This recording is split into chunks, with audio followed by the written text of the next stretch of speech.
नमस्कार, मैं ज्योति भाटी आदर्श शिक्षण संस्थान जोधपुर की ऑनलाइन कक्षा में आप सभी भैया बहनों का स्वागत एवं अभिनंदन। आज की कक्षा में हम चतुर्थी कक्षा का तीसरा पाठ पढ़ेंगे जिसका नाम है झीलों की नगरी। झीलों की नगरी यानी जहाँ खूब सारी झीलें हैं। इस पाठ में लेखक ने हमारे राजस्थान राज्य के उदयपुर शहर का वर्णन किया है। उदयपुर में अनेक झीलें होने के कारण इसको झीलों की नगरी कहा जाता है और कुछ लोग इसको राजस्थान का कश्मीर भी कहते हैं। इसमें बहन कंकु नाम की एक बहन है जो हमें उदयपुर शहर के बारे में बताएगी। मैं कंकु हूँ, मैं उदयपुर में रहती हूँ। आइए आपको मैं झीलों की नगरी उदयपुर के बारे में बताती हूँ। उदयपुर नगर अरावली पर्वतमाला के बीच स्थित है। इस नगर के चारों ओर झीलें ही झीलें हैं। उदयपुर नगर है वो अरावली पर्वतमाला यानी पहाड़ों की पंक्तियों के बीच में स्थित है और यहाँ पर खूब सारी झीलें हैं। उनमें से पिछोला झील, स्वरूप सागर, फतेह सागर, उदय सागर, दूध तलाई और जाना सागर आदि झीलें हैं। इनके कारण ही तो उदयपुर को झीलों की नगरी कहा जाता है। इन झीलों के कारण ही उदयपुर को झीलों की नगरी कहा जाता है। बरसात की ऋतु में तो इन झीलों की छटा और भी बढ़ जाती है। बारिश के मौसम में ये जो झीलें हैं वो पूरी पानी से भर जाती है और बहुत ही सुंदर लगती हैं।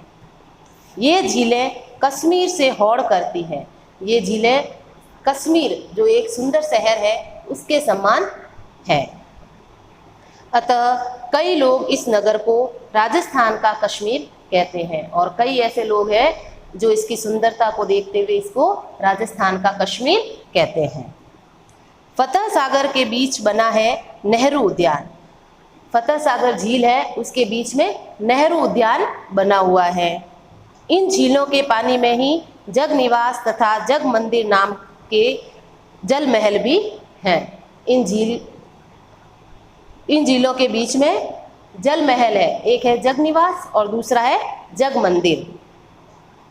इन झीलों में पर्यटक नौका विहार का आनंद लेते हैं और इन झीलों में लोग पर्यटक यानी जो घूमने बाहर से घूमने आते हैं ना, वो लोग नौका विहार यानी नाव में घूमते हैं, आनंद लेते हैं।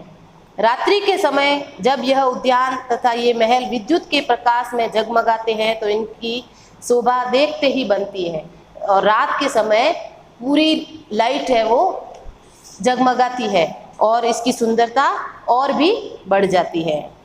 एक विशेष बात यह है कि ये झीलें इस प्रकार बनी है कि एक झील का पानी दूसरी झील में जाता है।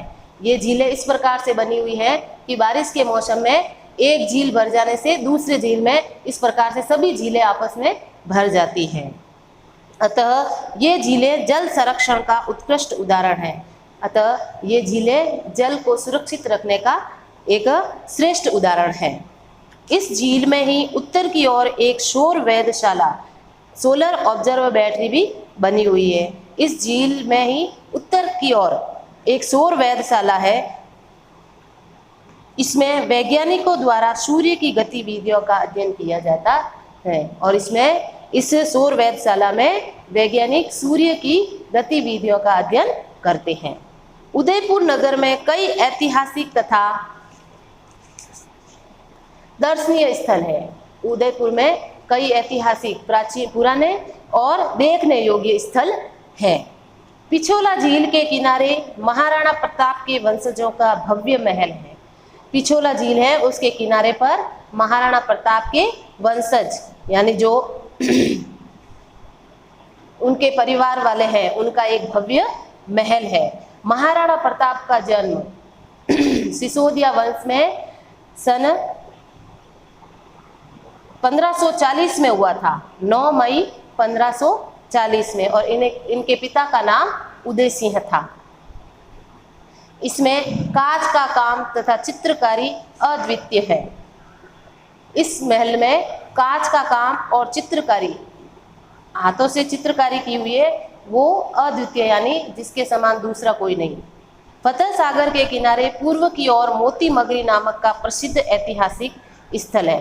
फतेह सागर के किनारे पर पूर्व की ओर एक मोती मगरी नामक का प्रसिद्ध ऐतिहासिक स्थल है। उसी परिसर में इस पर चेतक घोड़े पर सवार महाराणा प्रताप की विशाल प्रतिमा है।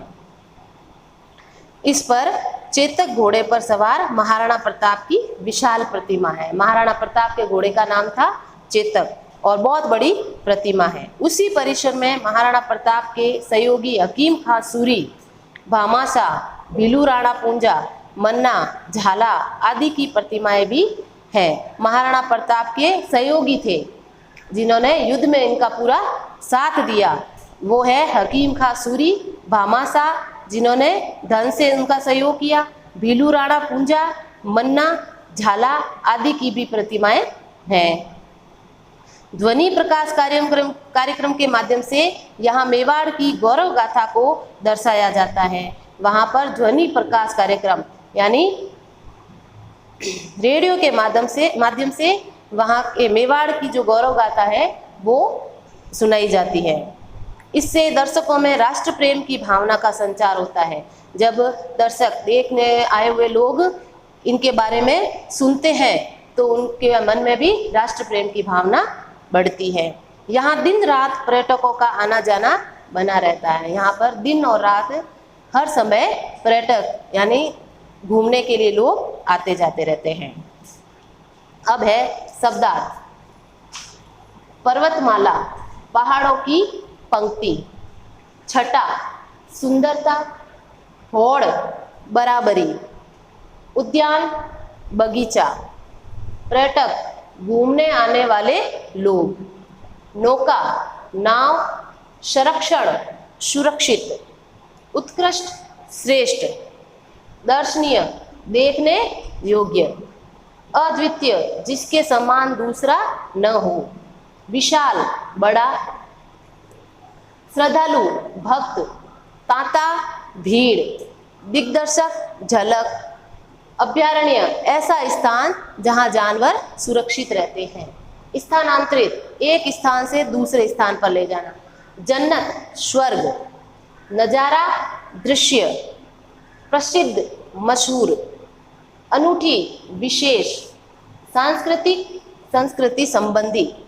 धरोहर यानी विरासत।